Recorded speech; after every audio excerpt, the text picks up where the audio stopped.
रिसालत मआब अलैहिस्सलाम की ज़िंदगी मुबारक में देखते हैं, हयात नबविया में देखते हैं हुज़ूर पाक अलैहिस्सलाम ने कुर्बानी पर क्या क्या हमें बताया और क्या अमल किया। हज़रत जाबिर फरमाते हैं, मकस रसूलुल्लाह सल्लल्लाहु अलैहि वसल्लम अल मदीना अशर सिनीन युज़ही। जामे तिर्मिज़ी फरमाए, लोगों रिसालत मआब ने 53 साल की उम्र में हिजरत फरमाकर मदीना में 10 साल क़याम किया और 10 साल अल्लाह के रसूल सल्लल्लाहु अलैहि वसल्लम कुर्बानी फरमाते रहे।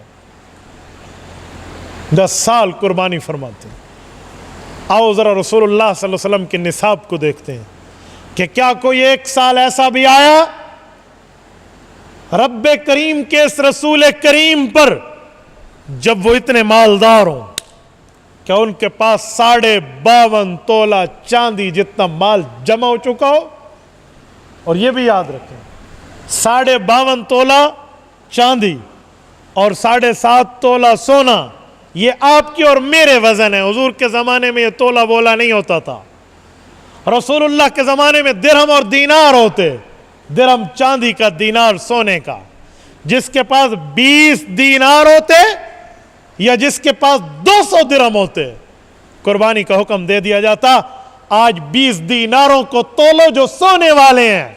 मैं नोट के दीनार की बात नहीं कर रहा कि आप करेंसी ऑफ द कुवैत समझ लें कि कुवैत की करेंसी, नो नो, वो सोने का दीनार जो रसूलुल्लाह के दौर में थे, गोल्डन स्पैरो कहते हैं आम जुबान में, वो 20 को आप वजन करें तो 7.5 तोला सोना बनता है और 200 दिरहम की चांदी को वजन करें तो 52.5 तोला बनती है। ये जो हम जुमला कहते हैं ना कि 52.5 तोला चांदी और 7.5 तोला सोना, ये बाज लोग पूछते हैं कि इस तोले की तरतीब तो हुजूर के पाक के दौर पे नहीं थी, तो वाकई नहीं थी, लेकिन वजन इतना था कि 7.5 तोला बनता है या 52.5 तोला बनता है। तो जिस आदमी की मिल्कियत में सिर्फ सोना हो तो 7.5 तोला, सिर्फ चांदी हो तो 52.5 तोला, और अगर दोनों माल मिलाकर हैं तो फिर सिर्फ 52.5 को तरजीह होगी। जिस बंदे के पास जरूरत से जायद मौजूद है, इस आदमी पर कुर्बानी आ गई। हुज़ूर पाक अलैहिस्सलाम की जिंदगी की बात कर रहा था। इन 10 सालों में अल्लाह के रसूल पर यह कभी नहीं रहा कि हुजूर 7.5 तोला सोना या 52.5 तोला चांदी की कीमत के मालिक हैं। यह कभी नहीं रहा। रिसालत मआब अलैहिस्सलाम ने गुर्बत में जिंदगी गुजारी है। अजू यौमा व हदीस पाक में है, ए अल्लाह अशबी यौमा व अजू यौमा, एक दिन खाऊं तेरा शुक्र अदा करूं, एक दिन भूखा रहूं, इस पे सब्र करूं। ये रसूलुल्लाह के शब रोज़ है। अल्लाह के रसूल पे कभी कुर्बानी वाजिब नहीं रहे, लेकिन कुर्बानी की है। क्यों? रिसालत मआब जानते हैं अन्नहु लयअती यौमल क़यामति बिकुरूनिहा व अशआरिहा व अज़लाफिहा। कुर्बानी का कोई उज़्व रब ज़ाया नहीं करता। वो क्या फरमाया, वो खुर जिसे फेंक देते हो, वो खाल जिसे खाते नहीं हो, वो सींग जिसे तोड़ के आप किसी खत्ते, किसी उस पर जाकर गंदगी के ढेर पर फेंक देते हो, वो भी रब ज़ाया नहीं करेगा। क़यामत का दिन होगा, तुम्हारा कुर्बानी का जानवर आएगा,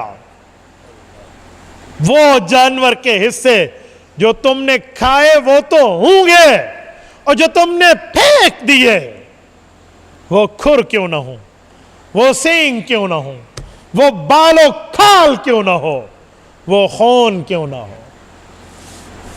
हजरत अम्मा जान की एक और रिवायत में अल्लाह के रसूल ने फरमाया, इल्ला काना दमुहा व फरसुहा व सूफुहा, जो खून उस बकरे का एक कतरा भी रब ज़ाया होने नहीं देगा। क्या करेगा अल्लाह? हसनातिम मुहज़रातिम फी मीज़ानी यौमल क़यामा, एक एक चीज को अल्लाह ताला तुम्हारे नामे आमाल में उसको रख देंगे, नेकी बनाएंगे। ये रसूलुल्लाह सल्लल्लाहु अलैहि वसल्लम जानते थे, तो अल्लाह के रसूल ने 10 साल कुर्बानी की है। और टांग के गयूरों, एक नहीं 2 जानवर ज़बह किए।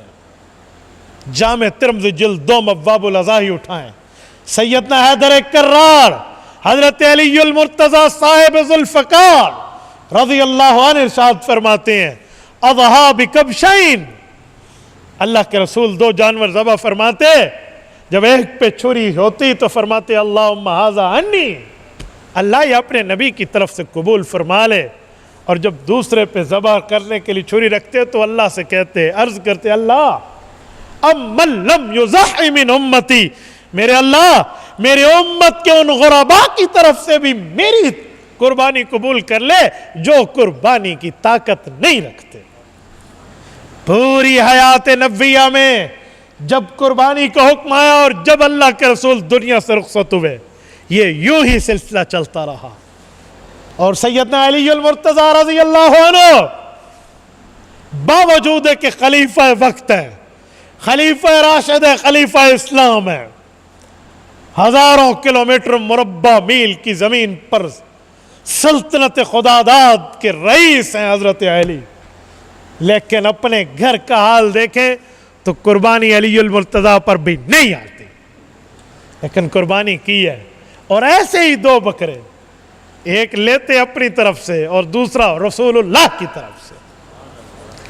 सलाम है उस खुश नसीब के माल को, खराज अकीदत है उस मुसलमान की दौलत को, जिसकी दौलत अपने लिए भी कुर्बानी पे इस्तेमाल हुई है और रसूलुल्लाह का हिस्सा भी उसने रखा है उसमें। यह तरीका आज तक मुसलमानों में जारी और सारी है। भाइयों, असल मसला यह है कि हम गैरत की बात देखें, निसाब को छोड़ें। कुर्बानी का ताल्लुक गैरत इस्लामी से है, निसाब से होगा तो मुफ्ती मौलवी आपको बताए देंगे। मैं आपकी गैरत की इमारत के दरवाजे पे दस्तक दे रहा हूं। आजकल लोग उलमा के पास आते हैं, मौली जी, मुफ्ती साहब, हजरत मेरे ऊपर कुर्बानी आती है। मैं हैरान हूं उस आदमी पर, जब इसकी बच्ची और बच्चे की शादी होती है, नटवे मंगवाए जाते हैं, उस वक्त पता नहीं क्या से क्या मौसीकी कराने के लिए क्या क्या आलात नहीं बुलाए जाते, लाखों रुपए उन मीरासियों पर खर्च कर दिए जाते हैं। मोहल्ले की नींदें हराम होती हैं इनके दुकड़े बच बच के। उस वक्त कोई नहीं पूछता कि मैं इस शादी पर लाखों खर्च कर रहा हूं। कुर्बानी के हिस्से के बारे में आ जाएंगे, जी मौली जी मेरे ऊपर कुर्बानी आती है। गैरत मर चुकी है। जिस दौर पे नाजा थी दुनिया, अब हम वो जमाना भूल गए। औरों को जगाना याद रहा, खुद होश में आना भूल गए। आज़ा तो अब भी होती है मस्जिद की फिजा में है अनवर, जिस ज़र्ब से दिल हिल जाते थे वो ज़र्ब लगाना भूल गए। मुंह देख लिया आईने में, पर दाग न देखा सीने में, दिल ऐसा लगाया जीने में, मरने को मुसलमान भूल गए। आज हम उस नाज पर, उस हालत पे हैं, इस कैफियत का हम शिकार हैं। हम कहा निसाब की बात, हाँ हाँ कुछ गुरबा होंगे जिन पर कुर्बानी नहीं आएगी, मैं उसका इनकार नहीं कर रहा, मैं नहीं इनकार कर रहा उस गरीब का, मैं उसकी गुर्बत का न मजाक उड़ा रहा हूं ना अल्लाह में तौफीक दे। मैं एक जर्नल सी बात कर रहा हूं, एक आपके सामने मुआशरे की उस बात को रख रहा हूं जो बात हमारी रसूलुल्लाह के दौर से मेल नहीं खाती।